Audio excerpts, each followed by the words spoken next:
Good morning and welcome to Our Issues Milwaukee. I'm your host, Andrea Williams. Our focus this morning is on the University of Wisconsin-Milwaukee. It's considered one of the most diverse institutions in the University of Wisconsin system and teaches over 28,000 students. Their mission is to develop human resources, to disseminate knowledge, and to serve and stimulate society by developing students intellectually, culturally, and professionally. My first guest serves as the coordinator of scholarship student success at UW-Milwaukee, Mr. Ray Anthony Fikes. Good morning. Good morning, Andrea. Thank you for being here. And let's start off finding out more about your role as coordinator of scholarships student success. Well, Andrea, primarily my role as a coordinator for the student scholarship is out of the office of the Student Success Center. And I'm totally responsible for the actual mentoring and monitoring of our students that come into the university.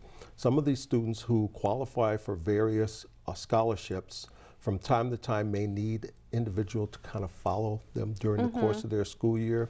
We have several mechanisms set up on the university, one out of the Student Success Center, where we actually monitor these individual students on a regular basis. I meet with them on a weekly basis, for about anywhere between 10 to 15, maybe a half an hour at a time, just to ensure that their transition on campus is going well. They're meeting with their professors, they're putting in their homework assignments on a regular basis, and if they need any tutoring or assistance during the course of this semester, that we actually match them up with the proper departments to assist in their success. That's awesome, especially when you talk about some of the stresses that comes along with going to college. Some kids don't have the same level of responsibility as others, and some just go through a lot of different transitions, being in a new city or maybe around a bunch of people they don't know, and they lose focus on why they're there. So with you meeting with them on a regular basis kind of is reassuring for a student, I'm sure, to know that they can do well and that someone has their back, so to speak. Yes, that's very true. And well, just think for yourself as a college student as well as myself, graduating 3 daughters from UW-Milwaukee, it was extremely important to know that these individual students as well as family members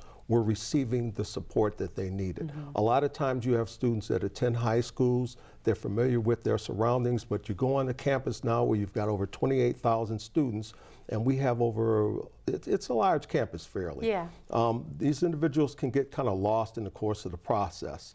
And we have a variety of services that are available on campus to ensure their success during the course of their stay there on campus. The majority of our first year students are required to stay on campus. So there alone, we have a living learning program where these individuals match up with other individuals that have similar studies as their self, and they kind of work together as cohorts in their studying during the course of that time as well. That's good stuff. And a lot of the students who are on scholarships, it may be academic, but it also may fall under athletics. Okay. So when you have kids who are coming from other parts of the country, in many ways, that is a major transition.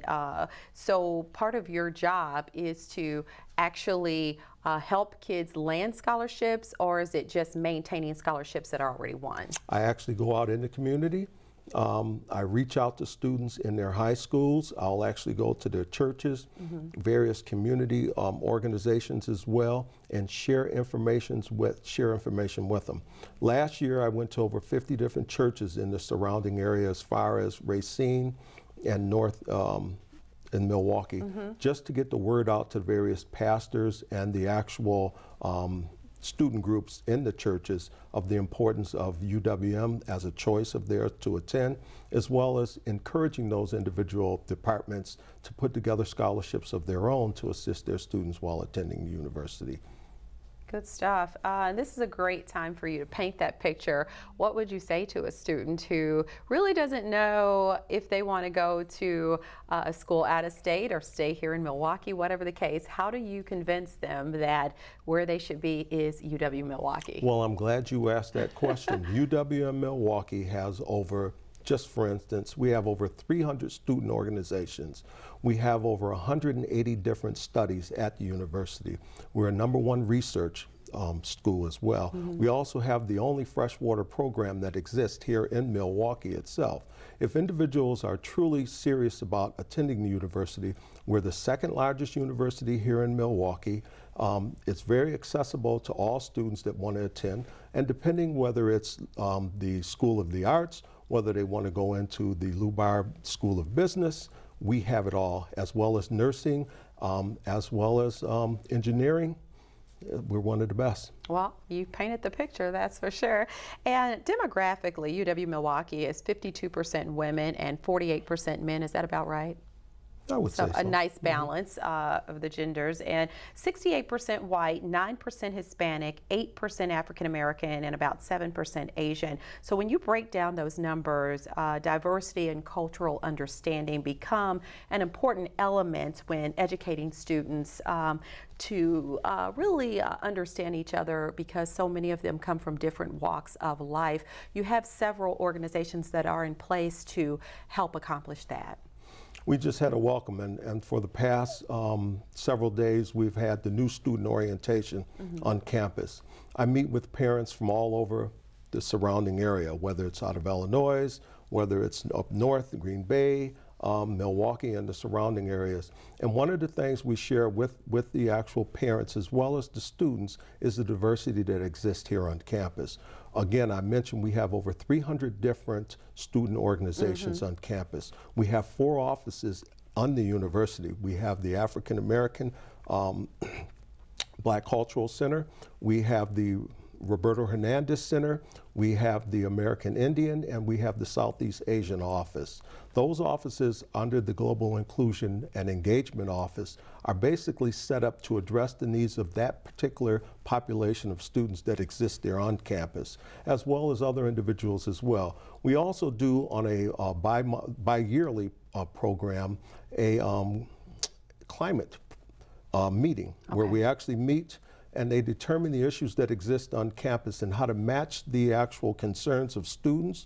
The student orgs are as well. They meet with our chancellor, I believe it is once or twice a year, to share some of their concerns as well. It's very important because recently when you look at UW-Madison, which is the largest school in the system, they were rocked by several high-profile racially charged incidents that resulted in students and professors of all colors actually coming together to change the experiences of students on campus.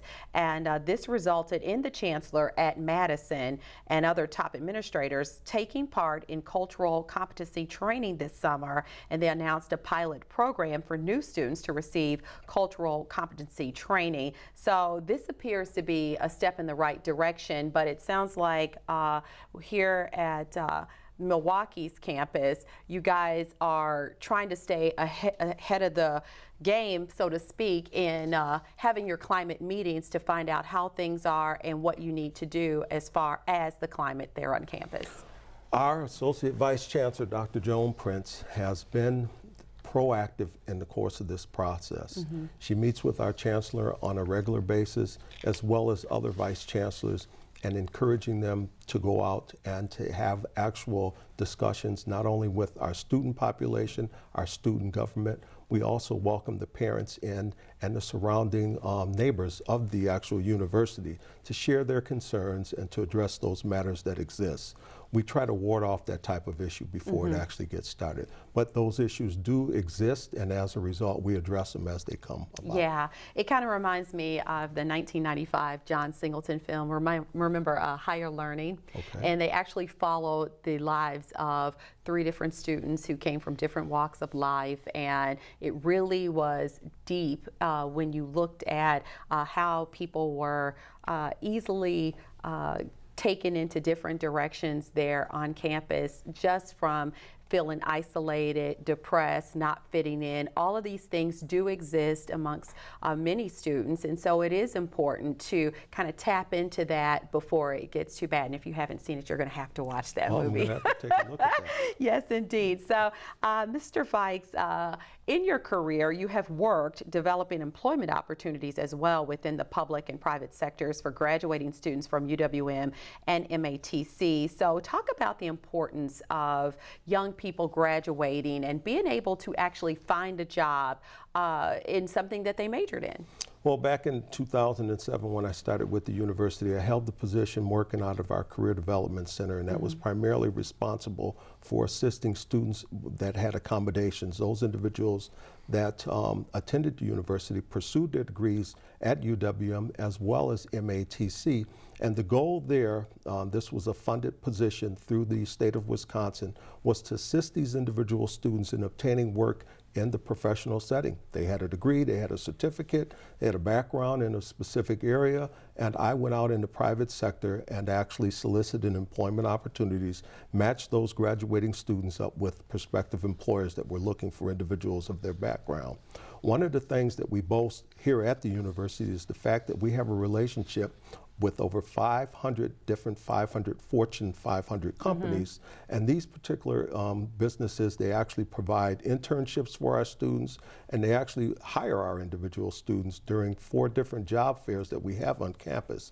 So it's an actual win-win for a student who comes on the university, completes their 4-year degree, and meets the needs of the prospective employment community. Gotcha. And I have a list of some of the scholarships that are awarded to students each year. And you mentioned Fortune 500 companies that are right here in our community. So Harley-Davidson has a foundation scholarship, and you've got all kinds of things, Bradley Tech, and just a long list of scholarships that help young people pay for their education. Students can actually receive a full ride while attending the university per their need. And if the individual maintains, as you'll see, a 3.0 grade point average, they keep their academics up, it's a win-win for that student as well as for their household. The goal is to assist individual students to obtain their degree. Okay, you also have the UWM Excellence Award and the UW Credit Union Scholarship. Like I said, the list goes on. Yes. So it's important to bring that out because this is the time of year when kids are preparing to go off to college, and then you have some who are going into their senior year and they're starting to pay attention to all of the different options that they have, and scholarship money is awesome in the sense that that's one less thing they have to worry about paying back, right? They need to go online and they need to look up scholarships, and there are a variety of scholarships that exist. They should apply for each and every one of the scholarships. We just seen something on the news that stated some students received it in addition to up to $2 million Wow. in offers. They have to be diligent in their actual pursuit of scholarship research.